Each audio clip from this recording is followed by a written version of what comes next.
रत्नागिरीतल्या मारुती मंदिर एरियामध्ये हा डॉग मला दिसला. हा इकडे तिकडे काहीतरी शोधतोय आणि त्याला फूड पाहिजे.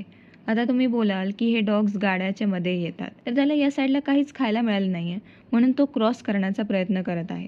Before he crosses the road मी त्याला माझ्याजवळ बोलवलं so that I can offer him biscuit. जेव्हा मी त्याला बिस्किट्स ऑफर केले तेव्हा त्याने बिस्किट जवळ यायचा प्रयत्नसुद्धा केला नाही, बिकॉज इज सो अफ्रेड. आयुष्यात मला वाटतं की त्याला पहिल्यांदाच एवढं प्रेमाने कोणीतरी बोलवतंय आणि त्याला बिस्किट देतोय, पण त्याला विश्वास बसत नाही आहे.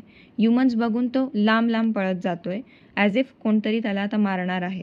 सगळे रत्नागिरीकरांनी जर आपल्या मनावरती घेतलं तर आपण या डॉग्सची इकडे तिकडे फिरण्याची धडपड आपण बंद करू शकतो. त्यांना फूड आपल्या जागावरती मिळेल तर ते आपली जागा सोडून दुसऱ्या एरियामध्ये रोड क्रॉस करून दुसऱ्या रोडवरती जाणार नाहीत आणि आपल्यालाही त्रास होणार नाही आणि त्यांनाही याचा त्रास होणार नाही आहे. I am so glad that this night he is not going to roam here and there.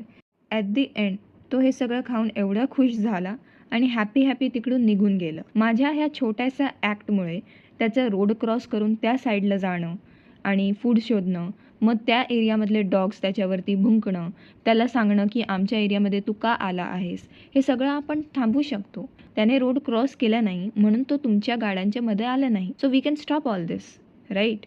तर रत्नागिरीकरांना थोडंसं यासाठी पुढाकार करा आणि ॲनिमल्सला हेल्प करा. जय हिंद, जय महाराष्ट्र.